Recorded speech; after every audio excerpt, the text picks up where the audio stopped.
The tragic story of Princess Tamar raped by her half-brother Amnon appears in the wake of David's adultery with Bathsheba.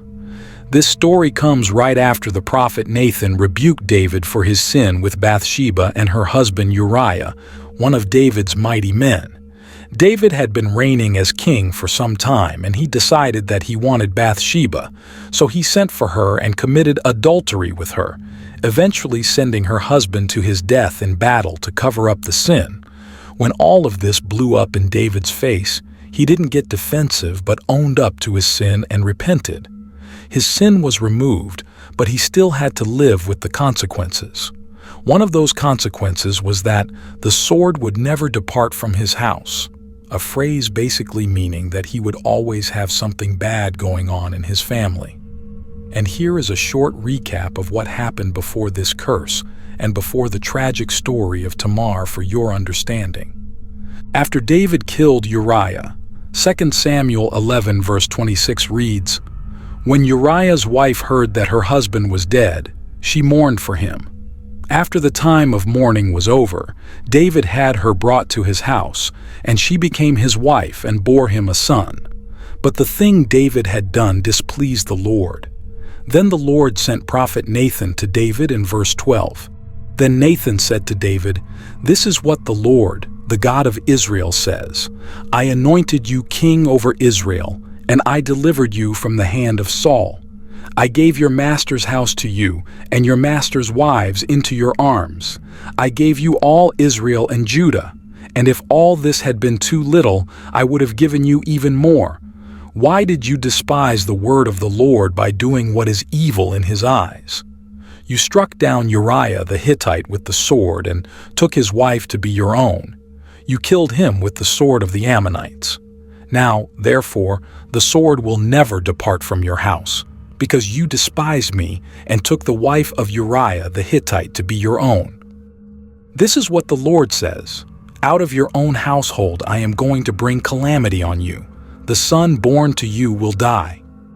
After Nathan had gone home, the Lord struck the child that Uriah's wife had borne to David, and he became ill. On the 7th day the child died. After the death of the unnamed infant son conceived in adultery, the tragic story of Princess Tamar, one of David's daughters, begins. Amnon falls in love with his sister to the point where he makes himself ill over her because he knows he can't have her. But along comes his good-for-nothing cousin Jonadab, who gave Amnon a bad advice, so they devise a plan where Amnon and Tamar would be alone together, for him to violate her in a shameful act of lustful sin. 2 Samuel 13 reads, Amnon became so obsessed with his sister Tamar that he made himself ill. She was a virgin, and it seemed impossible for him to do anything to her. Now Amnon had an advisor named Jonadab, son of Shemaiah, David's brother. Jonadab was a very shrewd man. He asked Amnon, "Why do you, the king's son, look so haggard morning after morning? Won't you tell me?" Amnon said to him, "I'm in love with Tamar, my brother Absalom's sister." "Go to bed and pretend to be ill," Jonadab said. "When your father comes to see you, say to him, 'I would like my sister Tamar to come and give me something to eat. Let her prepare the food in my sight so I may watch her and then eat it from her hand.'" So Amnon lay down and pretended to be ill.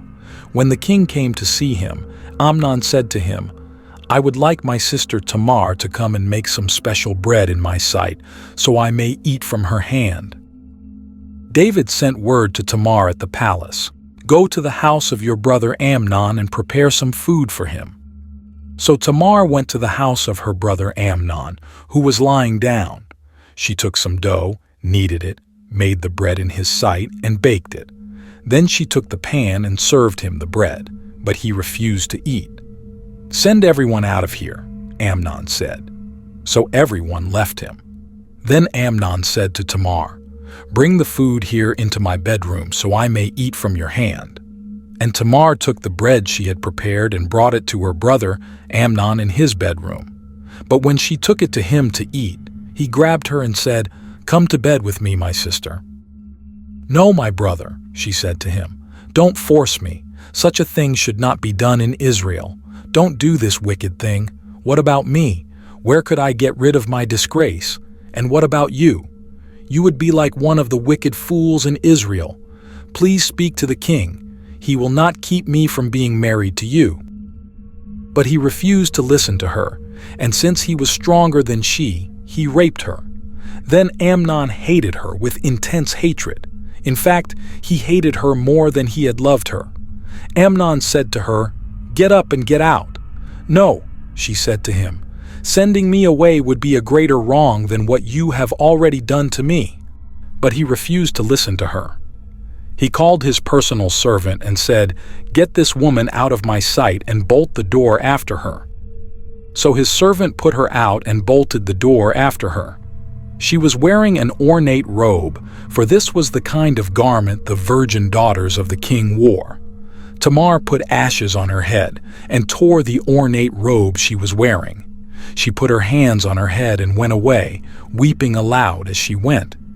Her brother Absalom said to her, "Has that Amnon, your brother, been with you? Be quiet for now, my sister. He is your brother. Don't take this thing to heart." And Tamar lived in her brother Absalom's house, a desolate woman. When King David heard all this, he was furious. But he never took any action on this horrible event and did not punish Amnon. And Absalom never said a word to Amnon, either good or bad. He hated Amnon because he had disgraced his sister Tamar. Absalom, Tamar's full brother, hates Amnon with a cold, calculating hatred. He waits for 2 years to pass before exacting his revenge, striking down Amnon in cold blood without warning. When this story gets back to David, he first is told that Absalom has killed all his sons. David tears his clothes in lament over this. But when David finds out that it is only Amnon that has been killed, he is relieved, but he still mourns for his son, Amnon. Absalom fled into exile immediately after killing Amnon, but he eventually came back years later to take over David's throne. Absalom went on to undermine his father, displace him as king, and sleep with his father's concubines in the sight of all Israel. Lessons from this story. 1. There is one sin in the Bible that we are told repeatedly to flee: sexual immorality. In the wake of other sins, we might read that we are to be steadfast, or we are to resist, but with sexual immorality, we are told to just run. Get away. Remove yourself from the situation. 2. Be careful of unwise counsel. 3. Spiritual leadership in a family is key to a successful raising of children. David did not seem to provide the right kind of spiritual leadership that he needed to with his children. Amnon raped his half-sister. When he found out about what happened to Tamar, he really didn't do anything. He was very angry.